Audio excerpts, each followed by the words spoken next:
नमस्कार मित्रों, मैं सिद्धांत गर्ग उपस्थित हूँ आपके समक्ष एक बार फिर से तेनालीरामन जी की शिक्षाप्रद कहानियों को लेकर।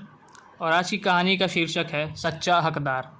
महाराज कृष्णदेव राय को विलक्षण वस्तुएं एकत्रित करने का बड़ा शौक था, अतः दरबारियों में होड़ लगी रहती थी कि वे दुर्लभ से दुर्लभ वस्तुएं महाराज की सेवा में प्रस्तुत करें और भारी पुरस्कार पाएं। कुछ दरबारी मौका पाकर महाराज को ठगने से भी नहीं चूकते थे। एक दिन एक दरबारी ने अनोखी चाल चली।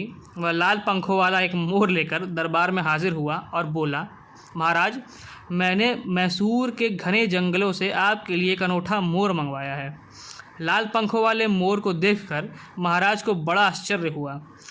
उन्होंने आज्ञा दी कि मोर को राज उद्यान में सुरक्षित से रखवाया जाए। फिर उस दरबारी से पूछा, उस मोर की खोज आदि पर कितना धन खर्च हुआ?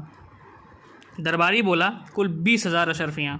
महाराज ने आज्ञा दी कि राजकोष से 20,000 अशर्फियाँ इस दरबारी को अदा की जाएं। फिर दरबारी को आश्वासन दिया कि इसका पुरस्कार तुम्हें बाद में दिया जाएगा। दरबारी के लिए 20,000 अशर्फियाँ भी किसी भारी इनाम से कम नहीं थी। इन्हें पाने के लिए उसने केवल 100 अशर्फियाँ और थोड़ी सी बुद्धि खर्च की थी। तेनालीराम ने भी उस मोर को देखा था, मगर उन्हें यह बात हजम नहीं हो रही थी कि लाल पंखों वाला मोर कैसे हो सकता है। उन्होंने दरबारी की तरफ देखा। दरबारी कुटिल भाव से उनकी ओर देखकर मुस्कुरा रहा था। तेनालीराम को समझते देर नहीं लगी कि इसमें अवश्य ही कोई चाल है। दूसरे दिन तेनालीराम ने उस चित्रकार को खोज निकाला जिसने मात्र 100 अशर्फियों में उस मोर के पंख रंगे थे। वह चित्रकार राजधानी की सीमा पर स्थित एक गांव में रहता था और बहुत मस्त मौला किस्म का था। तेनालीराम ने 4 मोर मंगवाकर उन्हें पहले वाले मोर की भांति रंगवाया। फिर मोर और चित्रकार को लेकर दरबार में हाजिर हो गए। बोले, महाराज, हमारे दरबारी मित्र ने 20,000 अशर्फियाँ खर्च करके लाल पंखों वाला मोर, सिर्फ एक ही मोर ही मंगवाया, मगर मैंने मात्र 400 अशर्फियों में 4 वैसे ही मोर आपकी सेवा में हाजिर कर रहा हूँ।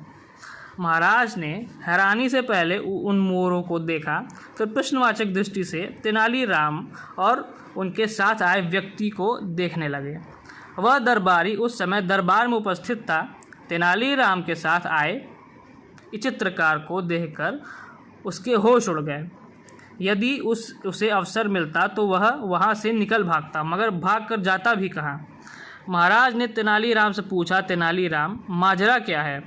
महाराज, यदि आप इन मोरों से प्रसन्न होकर किसी को कोई पुरस्कार देना चाहते हैं तो इस चित्रकार को दें। यही है इस पुरस्कार का सच्चा हकदार। यह कहकर तेनालीराम ने उन्हें पूरी बात बता दी। अपने आप को ठगे जाने की बात सुनकर महाराज आग बबूला हो उठे। उन्होंने उस दरबारी को 2 माह के लिए निलंबित कर दिया तथा 20,000 अशर्फियों के साथ 10,000 अशर्फियाँ बतौर जुर्माना राजकोष में जमा कराने का आदेश दिया। फिर चित्रकार को बहुत सा इनाम देकर विदा कर दिया। तो ये थी आज की कहानी मित्रों। बहुत बहुत धन्यवाद। जय सिया राम, हर हर महादेव।